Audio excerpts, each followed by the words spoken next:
Hello दोस्तों, आज की कहानी है बहू ने सास को घर से निकाला। राहुल की शादी बड़ी ही मुश्किलों से एक शिवानी नाम की लड़की से हो गई। लेकिन शिवानी एक बहुत ही बेकार बहू थी। शादी को अब तक 30 दिन हो गए, मगर उसने अपने ससुराल में एक भी काम नहीं किया था। राहुल के घर में बस उसकी माँ और उसकी पत्नी रहती थी और राहुल किसी के पास मुनीमगिरी की एक छोटी सी नौकरी करता था।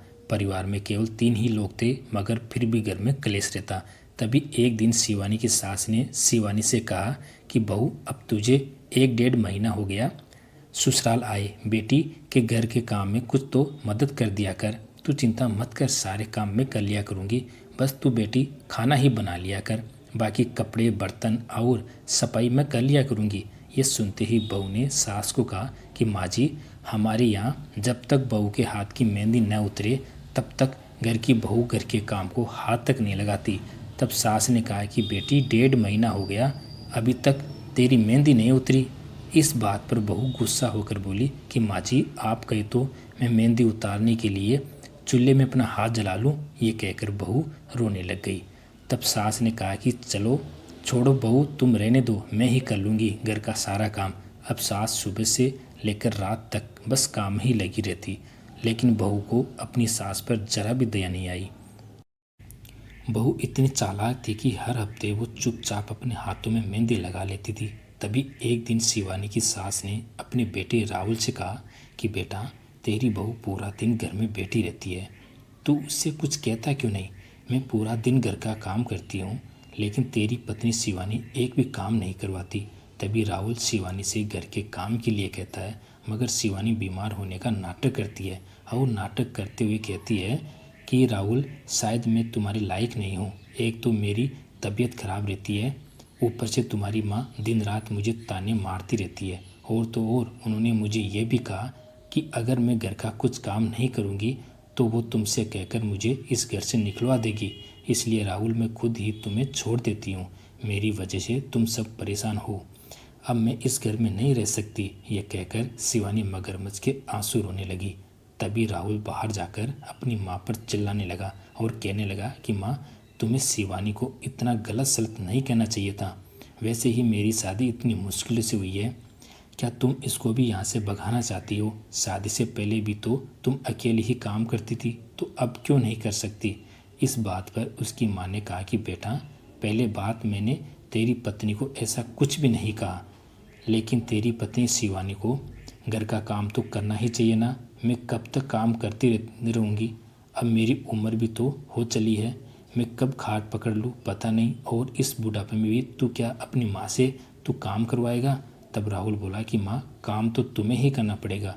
अब शिवानी की तबीयत खराब है। तो राहुल की माँ ने कहा, बेटा, शिवानी ने तुम्हें जो कहा वो तुमने मान लिया, ये तुम गलत कर रहे हो बेटा। इतने में ही राहुल की पत्नी शिवानी एक बैग लेकर नाटक करती हुई बाहर आ जाती है और कहती है, हाँ, मैं तो झूठी हूँ और तुम्हारे कान भी मैं भरती हूँ। अब या तो मैं इस घर में रहूँगी या तुम्हारी माँ। अब लड़ाई बहुत बढ़ चुकी थी, तो राहुल की माँ शिवानी को जाने से रोकती है, मगर जैसे शिवानी की सास शिवानी को पकड़कर रोकती है, वैसे ही जानबूझकर शिवानी नीचे गिर जाती है और राहुल से कहती है कि राहुल, तुम्हारी माँ मुझे मार रही है। तभी शिवानी की बातों में आकर राहुल बहुत ही ज़्यादा गुस्से में आ गया और उसने गुस्से ही गुस्से में अपनी प्यारी माँ को बाहर की तरफ धक्का दे दिया और अपनी पत्नी शिवानी को अंदर कमरे में लेकर चला गया। लेकिन राहुल की माँ को बहुत ही ज़्यादा बुरा लगा, क्योंकि उसके बेटे ने उसे बाहर की तरफ बड़ी ही ज़ोर से धक्का दे दिया था और अब राहुल की माँ के आंसू ही नहीं रुक रहे थे। और बेटे ने माँ को धक्का देकर एक बार भी नहीं पूछा कि माँ के कहीं लगी तो नहीं।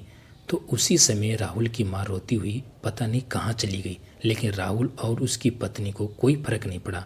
उन लोगों ने तो अंदर से दरवाज़ा ही बंद कर लिया था।